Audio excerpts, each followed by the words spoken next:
بسم الله الرحمن الرحيم. النهارده هنتكلم على سكواد الاهلي وفرقه الاهلي. عموما نادي كبير ونادي عريق، فبنشوف سكواد الاهلي ونتكلم على سكواد الاهلي والصفقات الجديده ومع اللعيبه القديمه اللي موجوده والسكواد دوت. هل الاهلي بالسكواد ده يجيب بطوله الدوري والكاس وبطوله افريقيا؟ وايه الانسجام ومين اللي هيمشي ومين اللي هيقعد ومين اللي احنا عايزينه تاني محتاجينه في النادي الاهلي؟ طب احنا عارفين ان سكواد الاهلي فيه 3 حراس موجودين، الشناوي وشوبير ومحمد سيحة اللي لسه جاي من المقاولين.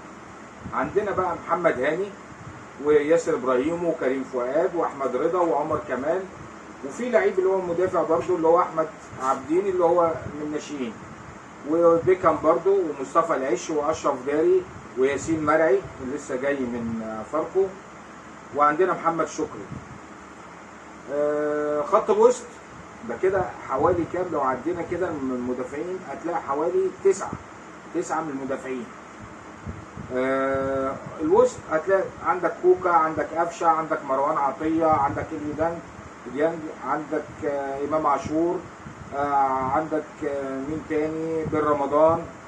ويعني فرقه تقيله جدا في خط النص. ماشي. الهجوم برضو عندنا زيزو، تريزيجيه، جريديشار ومحمد الشريف، وعندنا برضو الشحات موجود.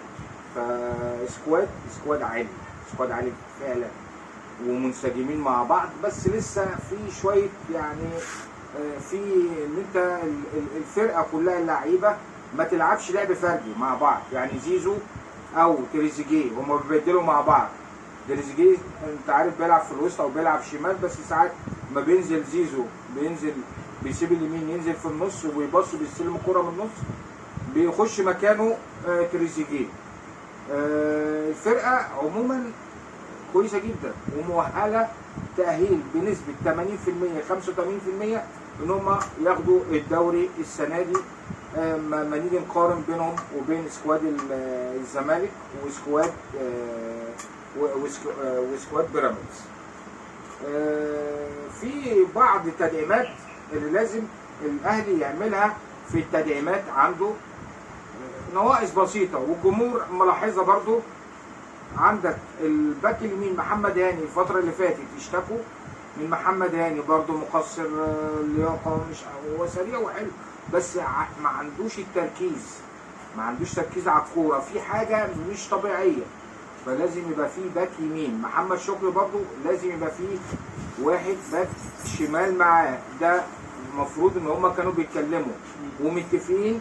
توفيق محمد من بتروجيت هو هيجي المقاولين من بتروجيت الاهلي. عندك برضو بيتكلموا عليه مصطفى محمد. برضو احنا اتكلمنا قبل كده ان مصطفى محمد احتمال كبير ان هو يجي، بس طبعا ان هو راجل زملكاوي ومش عارف ايه وبتاع، مفيش اصلا حاجه دلوقتي في احتراف كره قدم. لكن الاكيد مش شبه تاكيد، لا الاكيد فعلا اللي هو ابراهيم عادل من اللعيبه اللي هو وينج رايت، وبيخش لعيب صغير السن، لعيب مهاري جدا جدا جدا.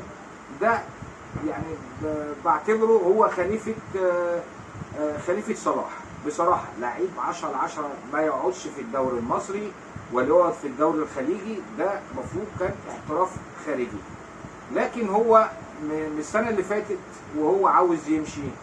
فما جاله العقد اللي هو النادي الاماراتي اللي راح فيه، طبعا العقد يعني حتى ما تيجي تبص على العقد هو مكتوب في العقد كام؟ $1.5 مليون. مش قيمته التسويقيه. وبقول لك اصل الاستاذ الشمسي هو اللي راح وموديه هديه برضه كلام. ممكن بيقول لك برضه عشان بيتهرب من الضرايب ان هو مبلغ. الراجل مش هيبص للفلوس، هما برضه بيهادوا بعض هناك. لكن اللي انا شايفه واللي انا متاكد 100% ان هو متفق مع النادي الاهلي ان هو ان شاء الله هيجي في يناير، وبرضه هيرجع الدوري. هيخلي فرقه الاهلي فرقه تقيله جدا. ابراهيم عادل بمثابه 2 لعيبه 3 لعيبه على الشمال. يعني زي ما يكون رمضان صبحي بيلعب في بيراميدز وهو اللي ظهر، فلعيب ان هو لو جه هيقعد بن شرقي، ممكن يشوفوا بن شرقي يشوفوا له اي حاجه احتراف بره، ممكن يكون معاه زبير بديل ليه، لكن انا بتكلم على ابراهيم عادل. الاهم بقى في الاهلي ان الاهلي لما جه يعمل وسام ابو علي ما يمشي، مشي طبعا ما فيش ان هو استنى، لا ما نشوف في لعيب تاني مهاجم. فطبعا كانت القايمه عندي ان هو لعيب فلسطيني، القايمه عندي 5 محترفين، مش هيجيب مهاجم قوي، مش هيقدر يجيب مهاجم اجنبي. هو جاب محمد شريف، محمد شريف برضه من لعيبه ممتازه جدا، لكن في مطوشه يعني عاوز مهاجم قوي جدا. في لعيب في الدوري السويسري اسمه كارلوس، ده قوي جدا جسمانيا وبدنيا ومهاريا، ده برضه بيفكروا ان هم يجيبوه او يتعاقدوا معاه، كان بيتكلموا من سنتين. فاللعيب ده هو يعني احتمال كبير ان هم هيجيبوه في يناير ان شاء الله. بس لو جابوا في يناير انت عندك كده 5 محترفين، هتجيب واحد تاني محترف يبقى 6، مش هينفع. هيشوف مين اللي هيطلع من القايمه. هتطلع مين؟ اليو ديانج مش عارف هل هو هيتعاقدوا معاه هيجددوا له ولا مش هيجددوا له. هيطلعوا اشرف داري، بن شرقي، الله اعلم. بس انا لما اشوف الوضع كده ممكن احتمال اللي هو بن شرقي ده احتمال كبير. طيب احنا قلنا كده الباك اليمين والباك الشمال وينج رايت وينج ليفت اللي هو ابراهيم عادل، والمهاجم. يبقى 4 يحتاجهم الاهلي في يناير ان شاء الله، ويبتدي ان هو يظبط الفرقه بتاعته ويكون فرقه السكواد متكامل.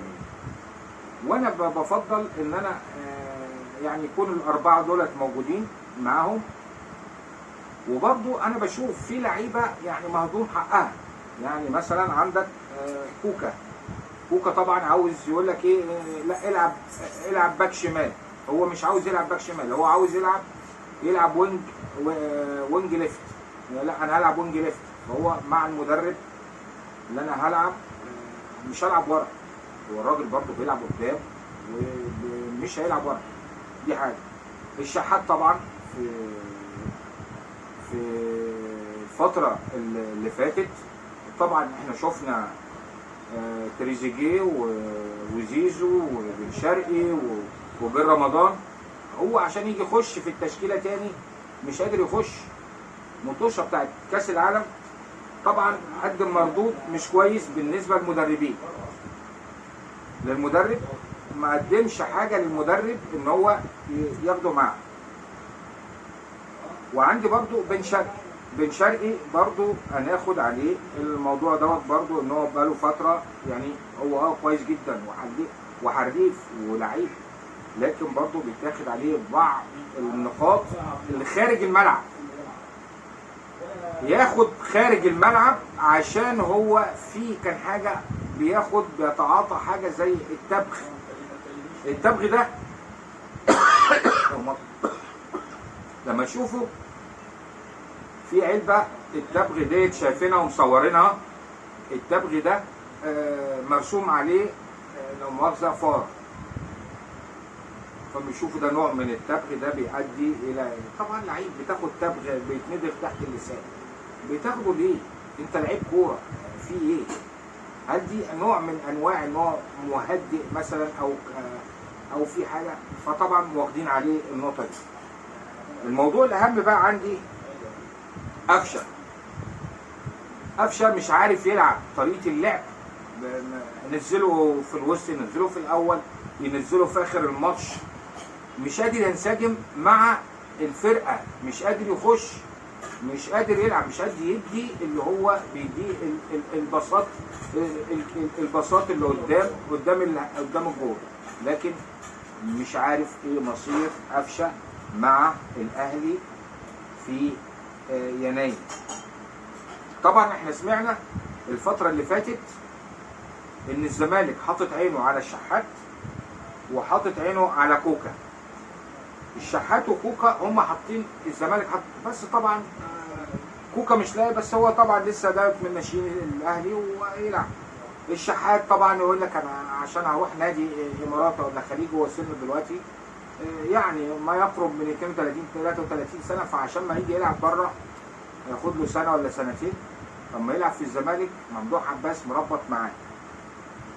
فطبعا الاهلي يقول لك انا ما فيش مشكله عندي، انا بحاول انا بظبط مكان لاي حد هيجي فيه هيجي، انا عاوز لعيبه وبجدد. تمام. نيجي بقى للمدرب ريبيرو مدرب الاهلي. طبعا في يعني بعض الكومنتات على ريبيرو، اداؤه وتوظيف برضه اللاعبين والخطط بتاعته. انا مش شايف ان في خطه بتتعمل. طبعا انت عندك زيزو وتريزيجيه وبن رمضان وبن شرقي الاربعه مع محمد الشريف ولسه امام عاشور ما يجي، مش هيحتاجوا خطه، هم مش هيحتاجوا ان هو يعمل لهم خطط ويعمل لهم اي حاجه. فهم بيلعبوا لعب فردي، يعني تلعب زي ما تكون بتلعب في الشارع، ده بيبص ده بيخش، هاجي لك انا هنا. انما كخطه كمنظومه قدام مفيش اي حاجه. كل ده مهارات فرديه بتتعمل. ماشي. شكرا.